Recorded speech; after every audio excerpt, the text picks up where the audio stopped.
Hey, woman into you mob, it's Jamie here from Wuurrk HQ, Bunyabak, Gunai country, my clan country of the Kratangalang people. So, um, again, I'm a bit late for this video, but as I always talk about, I don't want to just shoot videos for the sake of shooting them because, look, there's some great YouTubers out there that regularly, once a week, pump out content and people love it and like, subscribe, and they're full-time YouTubers and, that's their MO, As I always say, our practice is about trying to get people connected back to Mother Earth, and, you can't do that when you're in front of a screen. So, I'm just working, trying to find that balance of a, 4 week, 6 week, 8 week video.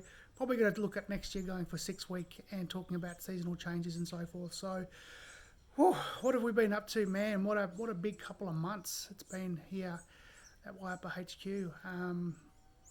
Getting ready for summer. We live on 35 acres of bush here, rainforest down that way there, and just beautiful sclerophyll forest up there. And cleaning it up and getting it ready for fire season. In the background, you probably can't see it very well, but mob out there doing burns on country. Again, we talk about that in Wayapa, and I think they learnt their lessons about managing country and making sure that there's plenty of cool fire to reduce that fuel load. It's so important. So many catastrophes could have been averted if mob had have learnt that. When I say mob, I'm talking about government mob who manage our systems. I was talking to a guy I followed the other day who works in with that process, and they're starting to listen finally, having mob involved, doing mob out on country, having traditional custodians out there doing those cultural burns, cool burns, and combining Indigenous knowledge with Western concepts of burning. So that's amazing. So we've been really busy getting the property ready for summer, getting the property ready for wellbeing retreats next year. We've got some really big exciting news coming up in the new year. We'll take on a bit of a tour around what's going to be on offer here at Wayapa HQ. And in saying that, we're going to be actually running our summer solstice practitioner gathering here on our property here up in Far East Gippsland, Victoria, just out the road from Jura or Bost, our people along here. So we've been getting really busy in organising that process. We want to be able to have some space for Mobby Camp and, have Wayapa places throughout the property and, offer those experiences, have bigger yarns about Wayapa, how we're taking it forward and how we're actually encouraging people to, be mindful. And this is one of the videos that I wanted to post today because we're coming into that season of celebration. And generally we refer to as Christmas, the 25th of December. I won't get into all the historical applications of that date. Mob pretty much aware and well. It's about the celebration of the birth of Jesus and the process and the birth of Christianity. And that's fantastic and amazing, But that's only a couple of thousand years old. It's about, for us at Wayapa, it's about honouring ancient ways of, pagan, ancient concepts of earth reverence, seasons, cycles. First Nations Australians' concepts of those seasons and the cycles and how they celebrated those changes. From winter to the equinoxes to the summer solstice. So, it is about connecting to that cycle. So for us, our new year is technically, calendrically, on the first day after the winter solstice. It's a new year. It's when it's the coming of the light, where we have 6 seconds of daylight every year.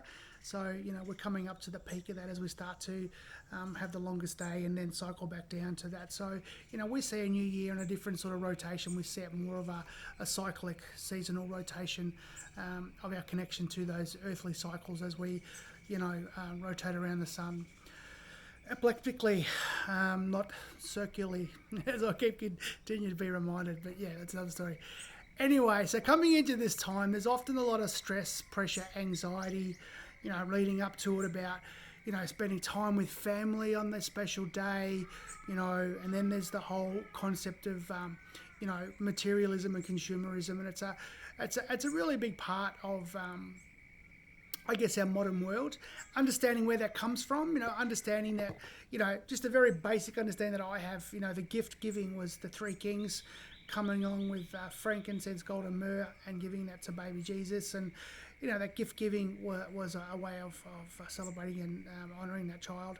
And I think that, through the evolution of Christmas, and we've had, Kris Kringle and Saint Nick and Santa Claus, and and to all the naughty kids you give coal to, all the good kids you give presents to. So the evolution of gift giving has been a long, and I probably haven't even got it right, but it's a very basic understanding from my point of view. But I guess it's got to a point, though, where it's become a point of ridiculous, of over consumption, not mindfully thinking about our presents that we're giving, and I'll tell you what, I've told this story before many a time, but I come from a childhood which wasn't abundant in presents, but was love and everything else was there. But when I became an adult and had children, I want to give my kids all the things that they never had. The latest this, the latest that, the biggest this, the biggest that. And at one point, Sarah pointed out one year we looked at the Christmas tree, which was almost 6 foot, and you could almost not see it because there was just presents under the tree, that much. Kids had come in. I was a part-time dad. They'd see me every fortnight, and school holidays. And so, I was like trying to make up for it with all the things that they wanted. Or sometimes they'd say, need it, Dad, I need it. But I really want it. And look, I went through that. And that's another narrative which I can talk about consumerism and materialism from my own perspective. But around this time of festivities, I really thought that giving my kids the latest, greatest, the biggest, the best, the most expensive was how I showed my love to them. And, since as I've gotten a lot older and the kids have grown and I've become more Wayapa, more connected to that concept of presence, it's presence, spelt differently. I'm not the greatest speller, so I won't spell it, but you get what I mean. So being in the presence of someone, and as opposed to just giving them a present. Now, disclaimer in saying that, I'm not the Grinch. I love to give gifts. But I think about when I give them, is it because I love them? Is it because it's their birthday, their Christmas, or whatever? So, Sarah and I don't give each other gifts anymore, just the very presence of each other, and really working out our needs and wants and going through that whole process. So we don't give gifts to each other. We give gifts to our family members, but again, we're really mindful about what presents we give them. Where's it made? Who made it? Is it locally made? Ethically made? One of the biggest things that we been enjoying doing is giving experiences, giving family experiences to go and experience things out on country, out on the environment, that create memories that will last far longer than any materialistic thing cheaply made. So just something to think about in this time of sometimes in time of uncertainty, in times of where there's might not be a lot of cash in the family. Think about other things. Have this conversation with your kids. That's the beauty about Wayapa. The more that you delve into Wayapa, the more that you share it with your little babies, become toddlers, children, you talk about this process, you're going to alleviate, when I'm going to say, not materialism, you're going to alleviate irrelevant, cheaply made, poorly made materialism. We live in houses, we have TVs, we have couches, we have things that we enjoy, we entertain by. I'm not saying don't buy anything. I'm just saying be mindful about your purchases. That's all, as we all do. And get connected to that, and it's without judgment. It's what I say to other people that want to buy Xboxes or the latest game or the latest pair of shoes. That's deadly.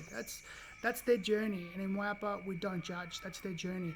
But there's always this constant narrative conversation around reduction of stress and anxiety from, what the advertisers and the promoters tell us that we need this and to look like this and smell like this and, feel like this. And maybe sometimes we do get that enjoyment, but, think about it though. That's all we're saying. That's a narrative in Wayapa. No judgment. Be mindful of your presence as presence. So, I just thought I'd drop this little love bomb in as an Alana Marshism, just to share that concept and thought with you all. And we'll definitely be shooting another video. We're going to have a little quick one this Saturday. It's going to be a solar eclipse of the 4th of December. May the 4th be with you. Celebrate that energy, that portal alignment energy of that solstice. So, that's not solstice. Jamie. That's on the 22nd of December, the solstice, the longest day of the year. The solar eclipse, the opening of the portal, the energy sharing universally. So we'll be conducting a little connection to everybody out there who's celebrating and connecting to that. For healing, love, light, and peace is what we're going to have an intention, a universal intention. Healing, love, light, and peace. And we're going to be connecting to Mother to do that.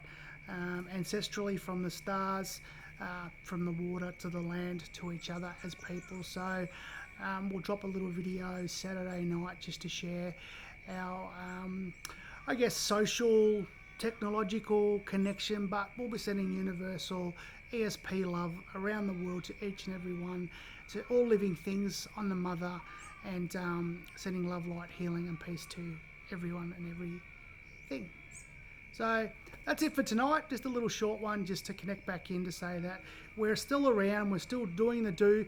We've had some amazing experiences, but I'll talk about Wayapa, the practice, when we wrap up for the solstice, about just the amazing journey amidst this this craziness of a world that we live in, and dealing with constant change and uncertainty, and creating certainty in a world of uncertainty. So we'll have a yarn about that, Sarah and I, as we lead into the summer solstice. So that's all I want to say for now. You can probably hear all the birds out there telling me to lock it up and to just enjoy the sunset as it's starting to go down on the west side of our property. That is the east over there. And yeah, just wish us all well. I just want to say peace and presence to you all, and have a good day or a good night, but just make sure you have a good life. Until then, we'll catch you next time, you mob. Yada be.